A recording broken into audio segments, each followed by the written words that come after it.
I shall.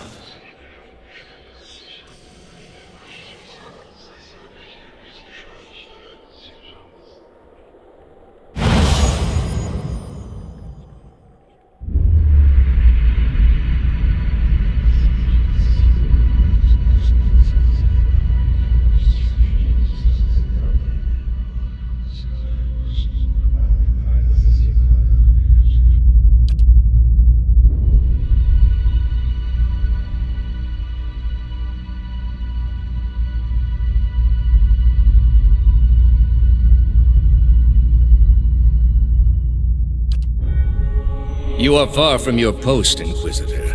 What brings you here?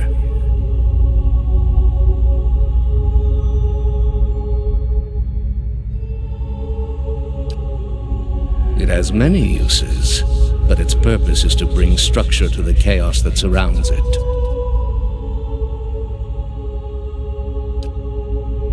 The Inquisition was based on the need to cut the flesh from a rotting wound. They are monuments to Woodica's greatest servants among my people. I hope to join them myself one day, but my work is not yet complete. That woman sought only to destroy the foundations of peace and civility that my people sacrificed everything to build. We are in a sanctum holy to Woodica. There are others like it in service to the other gods. I come here often to pray for her counsel, and in this space I may be assured that she hears me.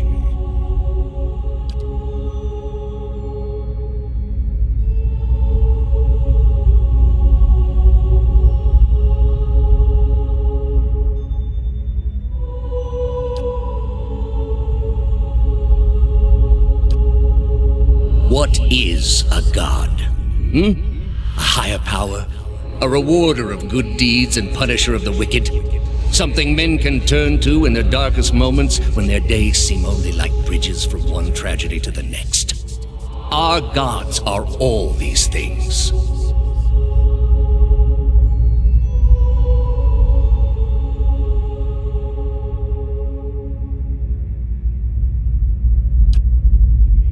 We are in a sacred place within earshot of the gods themselves.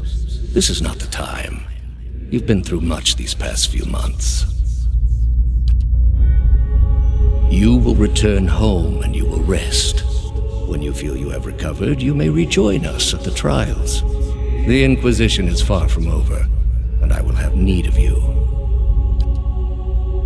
There are many who continue to spread the lies of the apostate. The Inquisition will not end until we have pronounced judgment on all of them.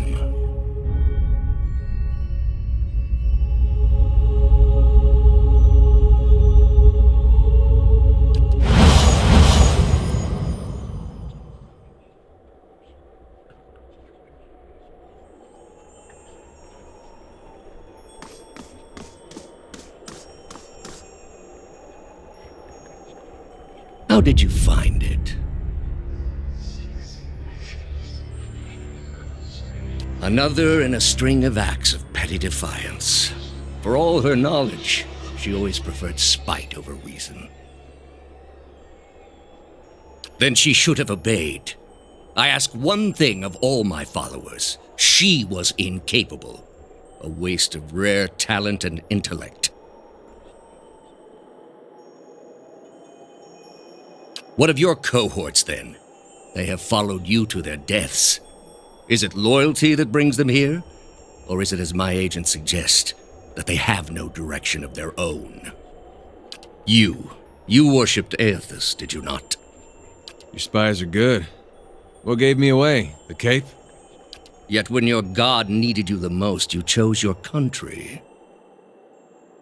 We were being invaded, not by anyone who was acting like a god. Then I should think your hometown gave you a hero's welcome when you returned. They made cake.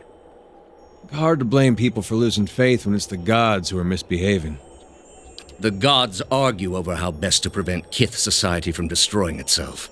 These Disruptions would not be necessary were mortal instinct not so diseased.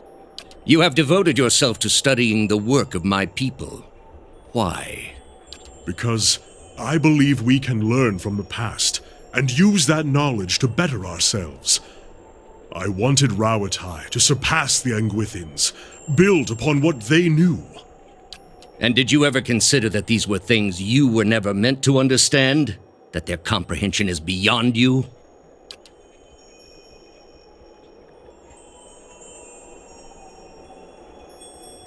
You are living in the time of my people, Amawa.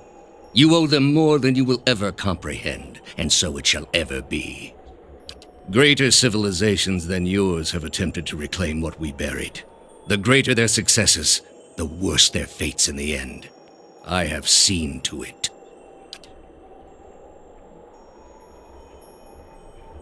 You built a weapon that delivered exactly as promised. I served my goddess as you did yours. Yet the other builders were slain, 11 of a dozen. Why not you? Were you somehow different? Redeemable in your god's sight? Whatever desire I had to be redeemed in her eyes was weakness, purged by the Watcher's sight. Or was it merely that your goddess wanted you dead as well, and your delusions of importance prevented you from seeing the obvious? A whore's beguiling charms, nothing more. But the spell's broke now, Thaos. The trial's over. I know friend from foe, and I've come here now to see a foe repaid. You were able to destroy a god because another god wished it. Without her hand to guide you, you could not strike at a god any more than you could strike the sky. You are impotent, and not just from the pox. State your name and purpose, young acolyte. My name belonged to the gods and my hand to their service. No more. You serve none but yourself. Without contact with your order, you can have no higher purpose. Only the base concerns of the flesh.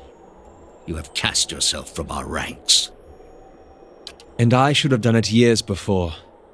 I'd rather live in uncertainty than servitude. And that uncertainty would lead you where it leads everyone. To doubt, to emptiness, to the many cruelties inspired by disbelief.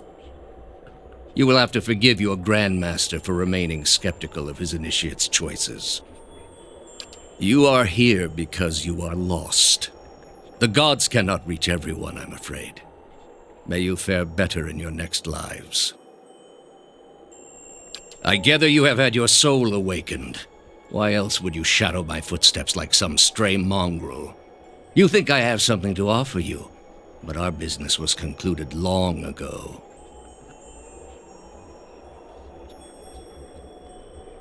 I answered your questions once.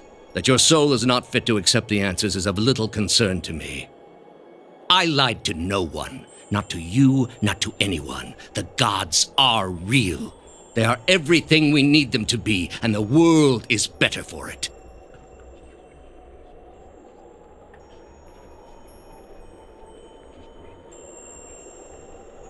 The spread of our faith ended many such atrocities. I do what I must to ensure it continues to do so. The heart of this country has skipped a beat, nothing more. I have done far worse. I plunged the peaceful kingdom of Thaos into civil war. I slew the monarch of Desantio, whose people never knew hardship under his rule, and replaced him with a cruel despot who brought them to ruin. When plague arrived at the great city of Arborensis, I saw to it that the cure did not. They piled their dead outside the city in heaps that rose above their walls. That's where you are mistaken. There was a time, back when your soul was still a shapeless mist, when the world believed only in false gods. Thousands of them. Gods that told them to take slaves. Gods that told them to make war upon their neighbors and devour the slain. Gods that told them to burn their children alive and cover themselves in the ashes as a sign of their faith. But all that changed when they learned of the true gods. Our gods. All those misshapen, bestial instincts melted beneath the radiance of our God's majesty. You could see it in their eyes. That dull emptiness replaced with the glimmer of a kindled spark.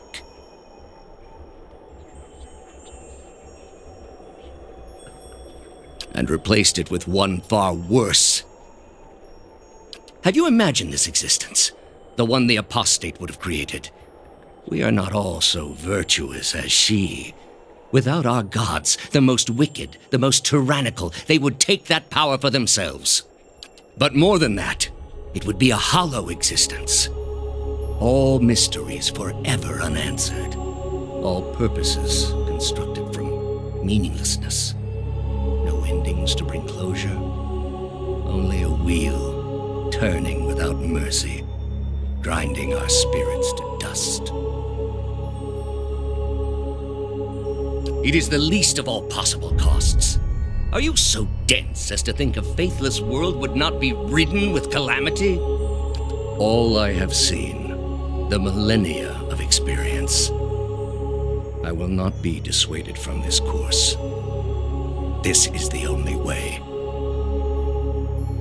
You have not thought this through. There is no leaving this place for you. I allowed it once, but you have made it all too clear what a mistake my mercy was. With your soul and thousands of others, I will see this world purged of its suffering. Hear me, Woodica. Your servant calls for aid.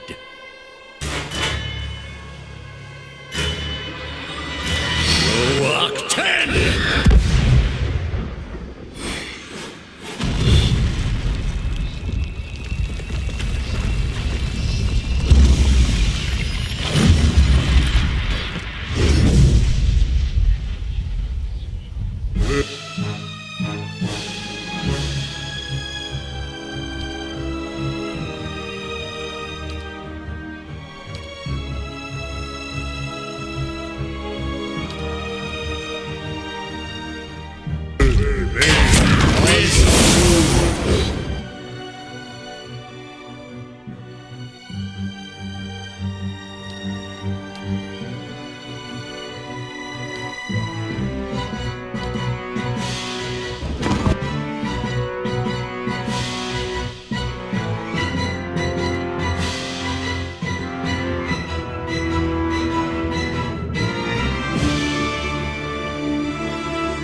May I have?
All those lifetimes spent to preserve a single vital secret.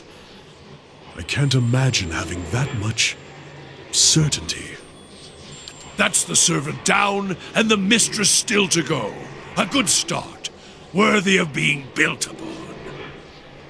Some point, you have to look at the things your god is telling you to do, and ask yourself if it's worth it. He spent his lives, more than any of us will ever know. For what? Binding the world to a lie. Could a man like that ever be redeemed?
No!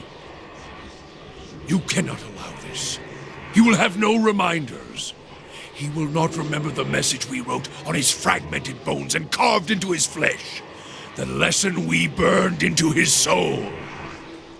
You were kinder to that man than I would have been.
Thaos, he had hold of your soul from a long time back, seems like. You get what you needed from him? Well, those can be hard to come by, but maybe that's best. Forces you to find your own footing. You'll be feeling better soon, then. Good. That's real good. You got it figured out what you're going to do about all that? Got a lot of people out there thinking they've been abandoned by their gods. There's not much that'll put the fear in you more than that. You can take my word for it. If it was in my power, and I know it's not, but if it was, I'd find a way to give them the courage to face it. Not because they think there's some god looking out for them, but because they've just got it in them. And after what you've been through, though, I'm sure you got your own ideas. Better make it good. Ah, the end of the road greets us at last. You fared well, Watcher. Better than any Watcher has right to. Seems you were a field in need of a flame's cleansing. Would that my own trial had produced such an outcome. I had figured myself for the field all this time. But you were the field, and I the darkness. A lesson neither of Durance nor of Margarin. But with that trial's end, a new one begins, a god's trial, and I will stand in judgment without mercy. Astounding. I always knew the Leaden Key stood for something big, but I didn't quite realize what I'd gotten myself into. And now, you're in the middle of something even bigger. The decision that will affect millions. But even if you send the souls somewhere specific now, who knows what the next turn of the wheel will make of them? We can't really control what happens to them. Nor should we try. I had to see the monster Thaos had become to realize that.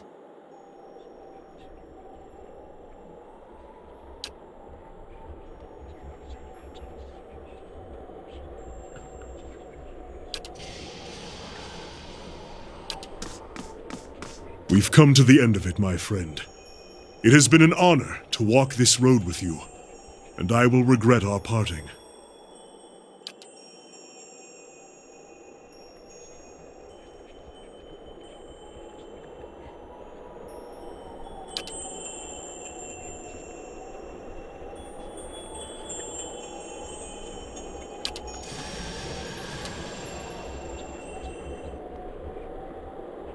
Indeed.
At your command, the ancient device became your instrument, spinning to life with deafening resonance and gathering up the swirling essence like thread on a great spindle. There, in the pale pulsing glow of the machine that set you on this path long ago, you summoned all your strength, focusing on your objective and blocking out all else.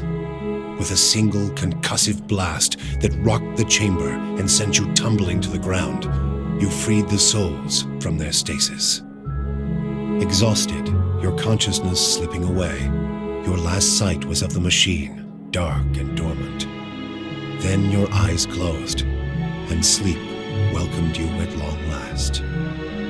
After coming to and searching for some time, you discovered the route Thaos used to enter Sun and Shadow, and embarked on a long and arduous ascent back to the surface. You emerged in Ter Evron after days of tunneling through the rubble Thaos had left behind, and when you stepped into the daylight, you were faced with a different Deerwood than the one you had left. At your direction, the souls diverted by Thaos were guided back to the vessels originally meant for them. For the first time, parents of hollow-born children woke to the cries of their infants and looked into their eyes to see them staring back. People fell to their knees where they stood, thanking Helia or Mogren, or even Aethys for their forgiveness of whatever guilt they felt they bore.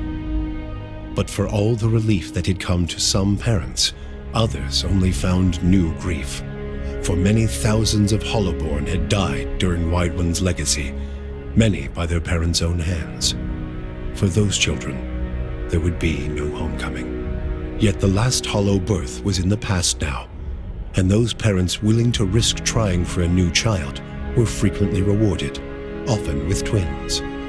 Many felt they saw Helia's hand in it, and the year would be remembered as the year of Helia's splendor.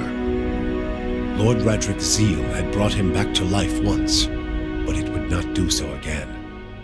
Radric's destruction at your hands spelled the end of his suffocating rule over Gilded Vale and the surrounding area. In his absence, the village prospered, becoming a popular destination for new settlers anxious to leave Defiance Bay after the riots. Without a nearby ruler, it also grew more wild, with many settlers moving on as soon as they'd arrived, turned off by lawlessness that was excessive even by Deerwooden standards. Nevertheless, despite the challenges of living there, Gilded Vale had survived and would continue to survive for the foreseeable future. Following the assassinations of Duke Avar Wolfgren and Lady Webb, Defiance Bay was thrown into political upheaval. In the ensuing weeks, the streets had become the domain of looters and blackguards. Few dared to step outside their own doors alone or unarmed. But order was soon re-established by the Knights of the Crucible, who, despite their depleted numbers, had gained favor in the public eye for their role in the unraveling of the conspiracy surrounding Wideone's legacy, and were quickly reinforced by returning forces from Fleetbreaker Castle. For the Knights, their resurgence marked a return to the tradition as well.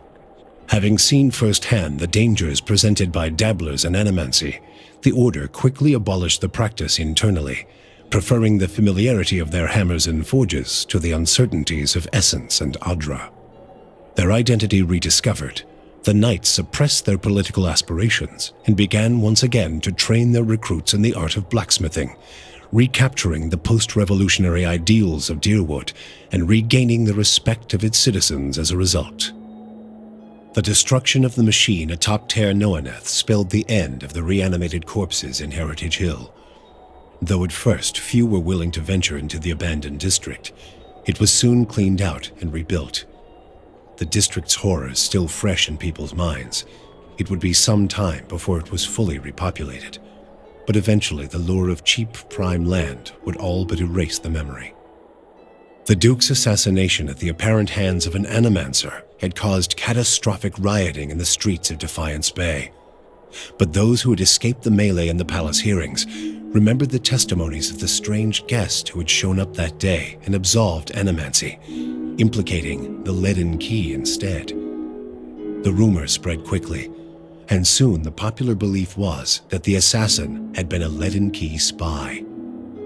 When the legacy had lifted, people came to see it not as a sign that the riots had been according to the gods' wishes, as Thaos had hoped, but as a confirmation that animancy had never been the source of the problem in the first place.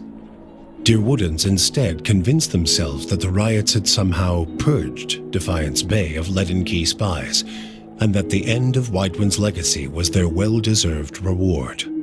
The rage against animancers was quickly forgotten, and those who had survived were permitted to return to Brackenberry Sanitarium and rebuild it so they might resume their studies.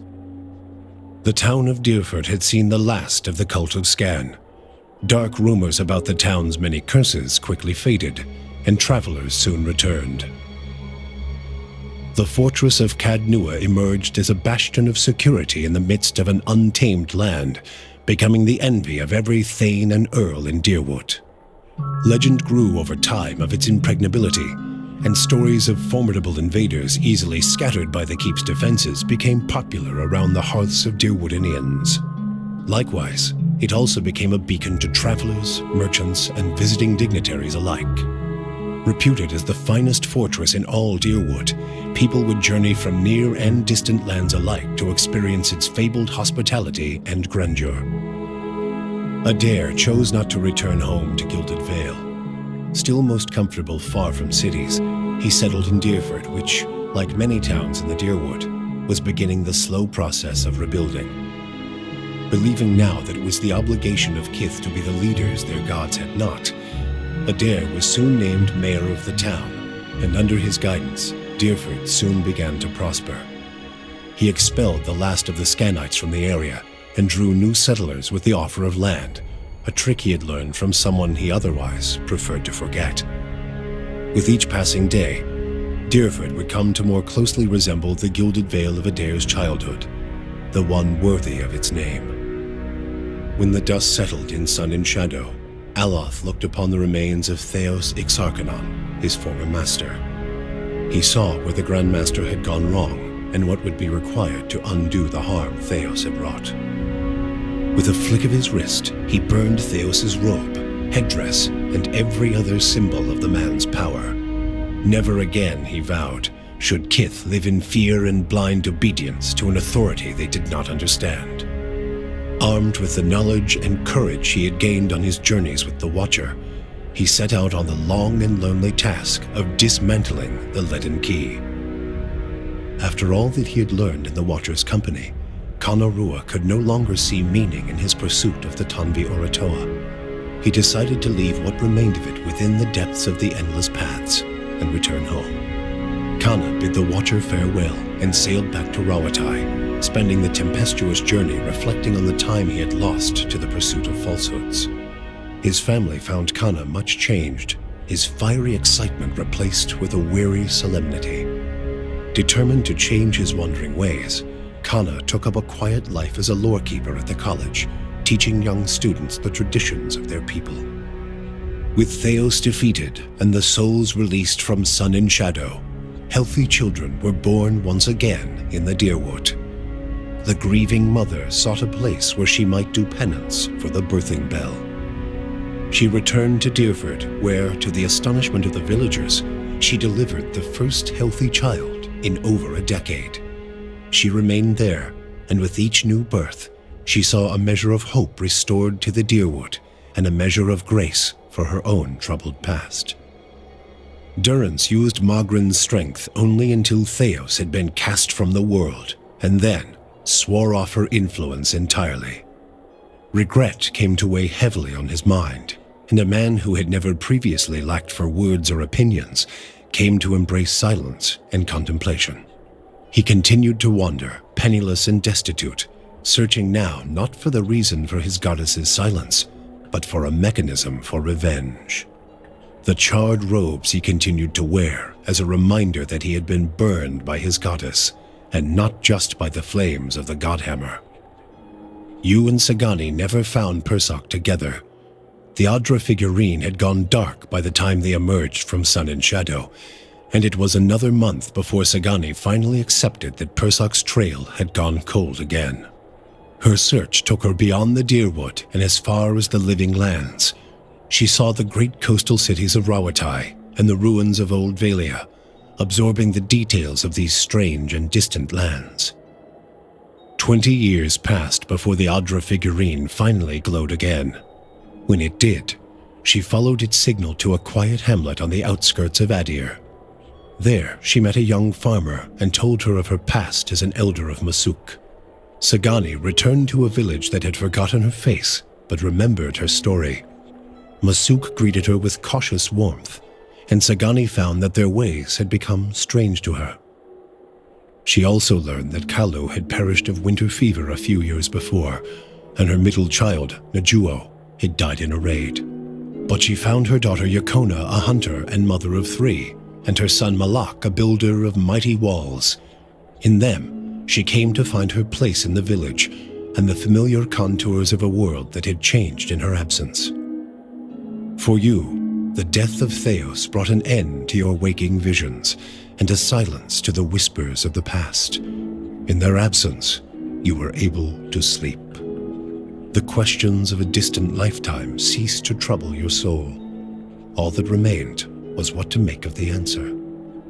But at the moment, there was little to be done, and the matter would have to wait. A long journey loomed ahead.